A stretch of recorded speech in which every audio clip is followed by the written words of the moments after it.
Hello, I'm Toycat and welcome back to my second channel geopolitical video. Today I wanted to talk about Afghanistan because you might not know this, but some crazy things have been going down there recently. Yes, that is true. This is the first time you're hearing of it, I'm sure. But Afghanistan did fall to the Taliban, and as we all know, that is the United States' fault. To be precise, it's the current United States President, Joe Biden's fault, that all of these men in their pickup trucks with their RPGs and their AK-47s and, you know, all of these men taking over the country is America's fault. As we all know, although it is funny, this quote right here from Joe Biden a few decades ago saying, "History is going to judge us very harshly, I believe, if we allow the hope for liberated Afghanistan to evaporate because we're fearful of the phrase nation building," and now we are fearful of the phrase nation building, and so the hope is evaporating because now these men are in control, and obviously they've asserted a government. They've got a lovely new flag that, I mean, I'm very sarcastic when I say this is lovely, but they've got a new flag, they've got a new government, but the real question is about international recognition.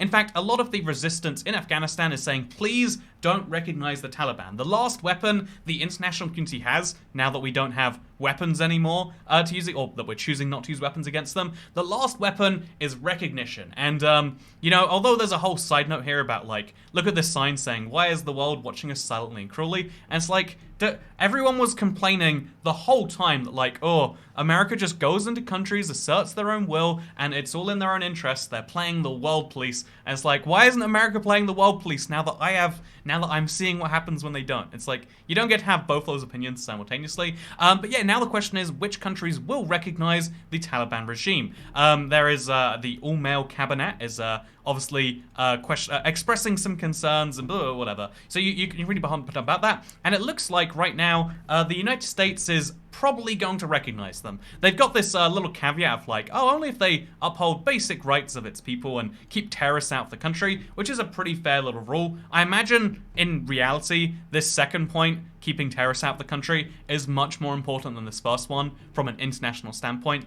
But in reality, it's like, yeah, the United States as well as China and most of the other major UN countries are looking like they will recognize Afghanistan. And that is a big thing because, or rather recognize the Taliban-controlled Islamic Emirate of Afghanistan. Do you want to see the sweet flag again? Yeah, this new country is going to be recognized by most countries eventually. It's going to take some negotiation probably, but there will be some stuff going on there. I imagine China will have especially close relations, but then the reverse is, will the Taliban recognize every country? And they will recognize they're willing to establish relations with all nations except one. I wonder which one nation it could be. I wonder why would the Taliban, the extremist religious group, not recognize this country? Is there a reason there that I'm missing?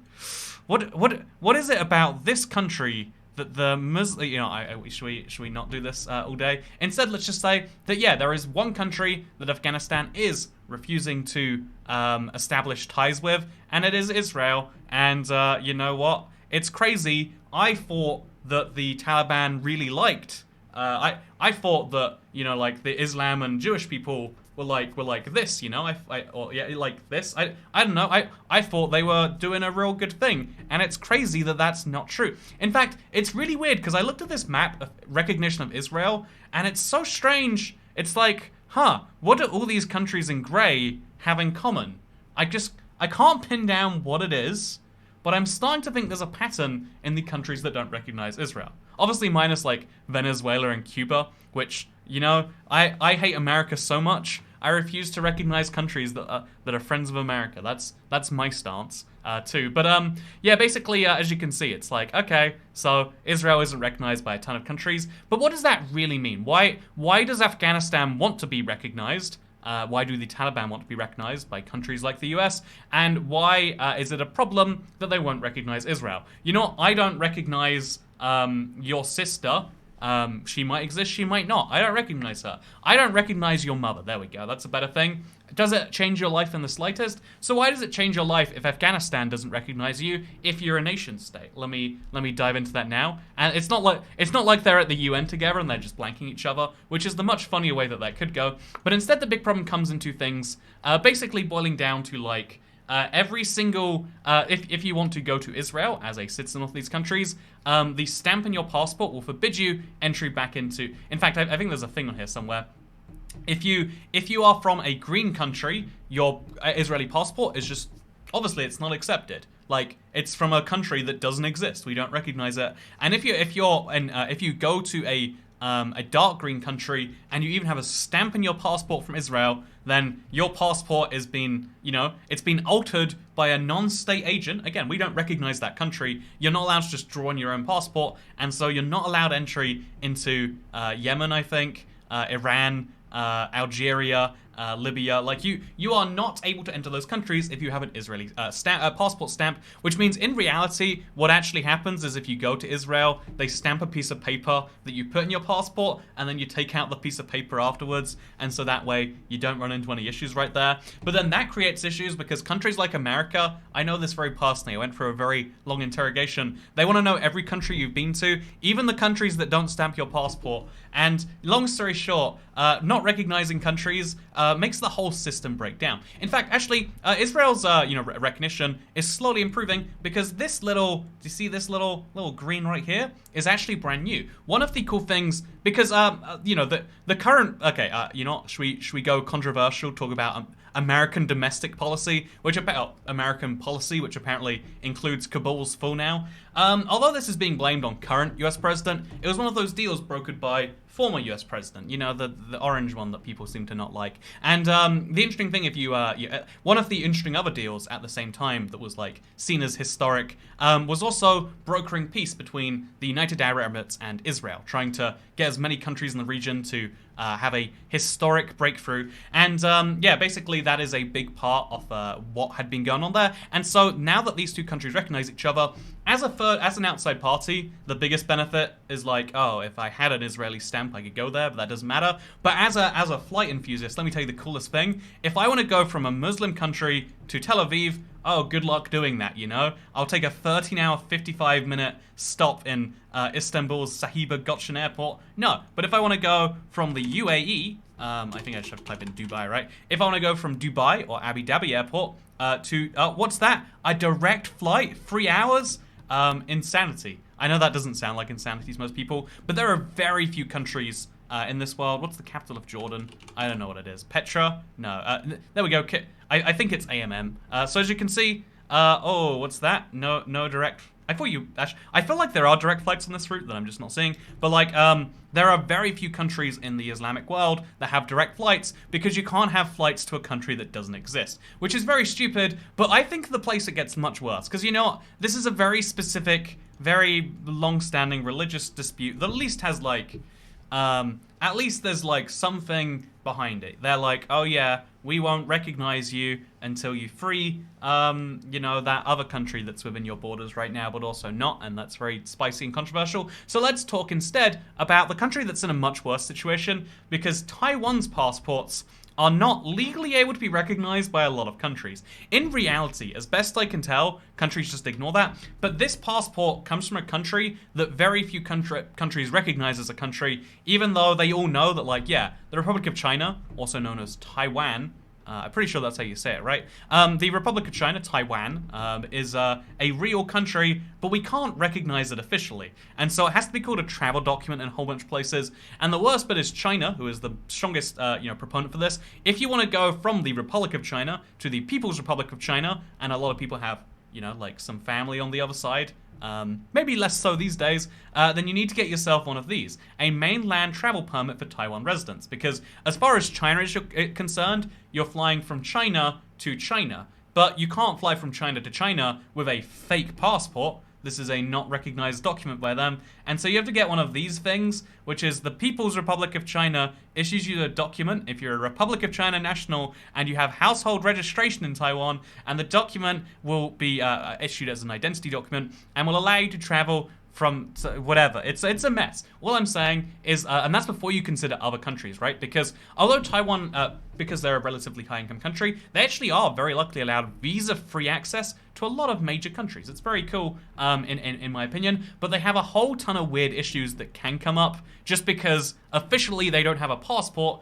they've got a travel document. If you recognize it as a passport, you're recognizing Taiwan, and a lot of countries, even mighty America, don't want to do that. And so if we read through some of the caveats here, you get some really, really weird ones. For example, If we want to, if you want to go to Georgia, no, admission refused. No, if you are a Taiwanese national and you want to go to Georgia, sorry, that's not a real country. Bring a real passport with you, you nerd.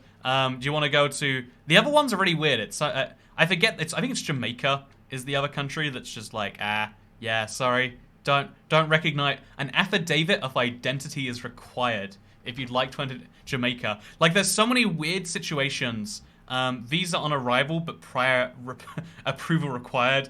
Although you just have to send an email to Liberia, apparently, which is a hilarious concept, sending an email to Liberia. Anyway, long story short, if you actually scroll through it, it's like, this is endlessly fascinating. Visitor's permit on arrival, travel certificate required for Serbia. Serbia's a major, I'm sure they would accept you normally, but because Serbia has that whole thing with Kosovo, they can't recognize non-countries, and so they need a travel certificate issued on a separate piece of paper. Because, by the way, can I just mention, one of the spicier takes I have on this channel is that Taiwan is, it's not a country officially, but like if you're trying to list out the countries, you'd put Taiwan on there. And I would usually say that Kosovo goes on that list as well. I'm sorry, Serbian friends on the internet, but Kosovo, despite not being recognized fully by Google Maps, it is this area and or territory right here. Again, it uses the zigzag lines to be like, maybe it's real, maybe it's not. So Kosovo, I went with the definition of like a slight majority of countries said that Kosovo was real at the time of my last video. Here is the map right now. You might notice some notable,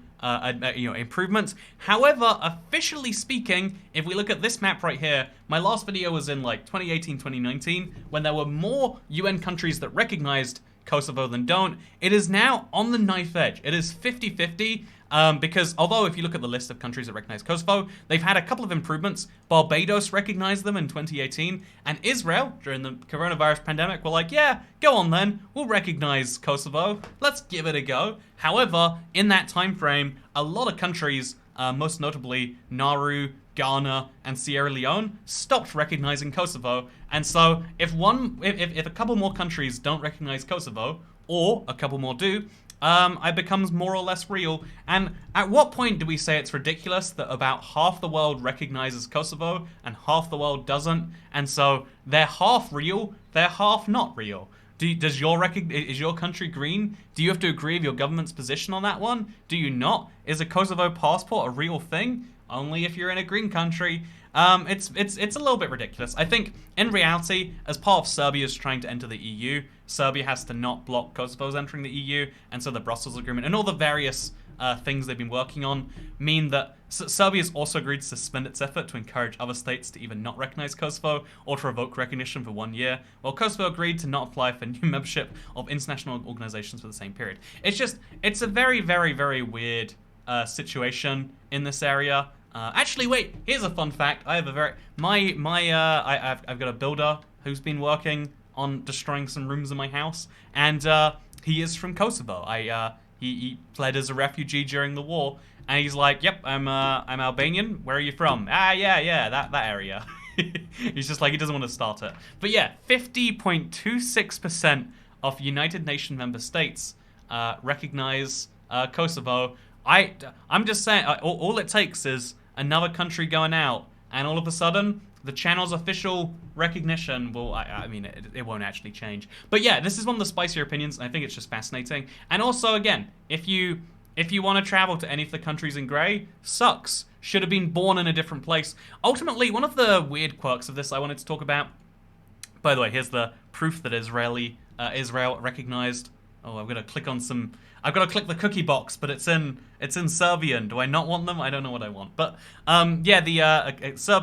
Israel says, yeah, we recognize Kosovo. Not an issue any. This is a very broken English headline. But this is it's a very interesting deal in my opinion. What's happening in there? But the interesting thing here is that in reality, although sometimes we claim like, yeah, man, government's always getting in the way. And that's like, yeah, in the majority of cases, right? Have you seen what's happening domestically in your countries? Or are you distracted by what's happening abroad? Who knows for sure. But in reality, we're like, yeah, what does the government do that often? But if you have a government that is very spicy with other governments and can't solve that issue, then you get a passport that can't go to Jamaica without an affidavit, or Serbia, or you can't go to Georgia under any conditions. If you want to go to Hong Kong, ooh, better get yourself one of those permits. It's just a mess. Imagine your passport being such a political status, and it's like, I just want to go places, man. Yeah, I think. Also, how could this be confused with a Thai passport? I guess Taiwan, Thai. But it's like when you like a passport, the people are just like, yeah, that's a passport. I agree. It is in fact a port of the pass variety, and you can use that to go places if you'd like to. I don't know, that's my thinking. You know what else is my thinking though? I hope you enjoyed this video. Did you know if you want to support more terrible videos, for some reason a lot of you have becoming Patreons recently, and thank you for that, but you're doing it all wrong, okay? With $114 a month. Do you know how much these videos cost? It's not $114. Every additional dollar that you become a Patreon for is just going to improve my lifestyle. It's going on lobster rolls, it's going on weird beverages, and I'm just saying, you should be this is terrible. You're all making mistakes. But you know what the biggest mistake is? You thinking this video would go on any longer, because thank you for watching. I hope you enjoyed our little journey down not recognizing countries. And if you want to see more of these, then I don't know, you're on the internet, you know how to do that. Goodbye.